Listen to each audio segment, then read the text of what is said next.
Okay, so folks, right here, there's a big difference on the way that we are going to be setting up your CRM compared to anything you've ever done before.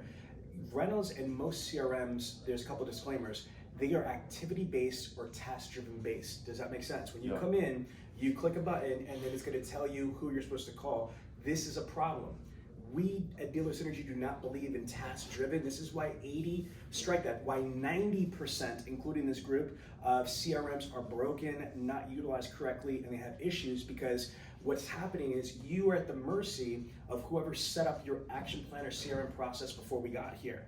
And so if you have a faulty CRM protocol where there's X amount of days in between gestation, then there's not going to be enough activities for you to do. That's why, as a GM, you might have people actually crazily say, we don't have anybody to call, or we don't have any leads, which is utterly absurd when we identify that you've got 3,000 leads per month between fresh and carryover. Does that make sense, everybody? Yep. Okay, so now, the first thing with Dealer Synergy, we are status and bucket driven. And so that means that we're not at the mercy of being told what activities to do. That's gonna be there because that's part of the CRM, but the way that you're gonna go through this on a day-to-day is through the following. So she doesn't have to do this first, I'm gonna do it verbally, and then she's gonna do, this is stupid, so follow me on this. Let's just say that this is an assembly line. I don't know why I do this, it's my OCD. Like if this is a conveyor belt and this is like a straight line, right? So the first place that we go to is fresh leads. So we have fresh internet purchase requests. After we handle fresh, we're gonna handle all the replies. You've got mail, text messages, chats, whatever, your responses. After that, then you're gonna handle all your active leads that are 31 days or less with a phone number and some type of communication or engagement.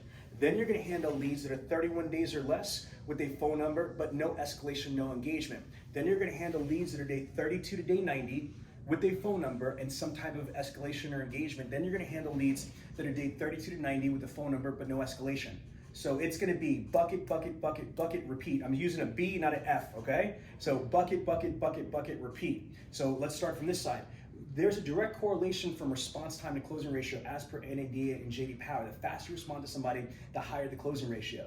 So I'm gonna handle as an agent, I'm gonna handle my fresh opportunities first.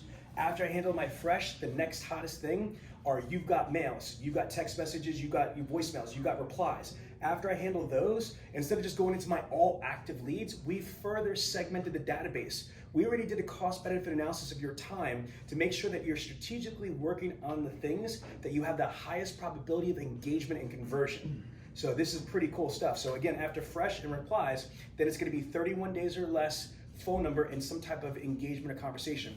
31 days or less with the phone number, but not escalation yet. 32 to 90, phone number and escalation. 32 to 90, phone number, no escalation, and then repeat. So bucket, bucket, bucket, bucket, bucket, bucket, repeat. And that's all you're doing is cycling through the day. Okay, so the biggest thing here is that time is money, like we ascertained before. So we want to basically give you the highest probability of giving you the highest value of activity. See, before we got here, your Reynolds was like, look at the point to the file cabinet right there. Please point the camera in the file cabinet. It's like having the file cabinet and behind her, where it's like the dark gray. It's like having one drawer versus, look at me right here. Now you have 8 drawers or 10 drawers that are alphabetized in chronological order that are color coded. So all we're doing is that we're hyper organizing your CRM. Now with that, we could cut that and she's gonna demonstrate.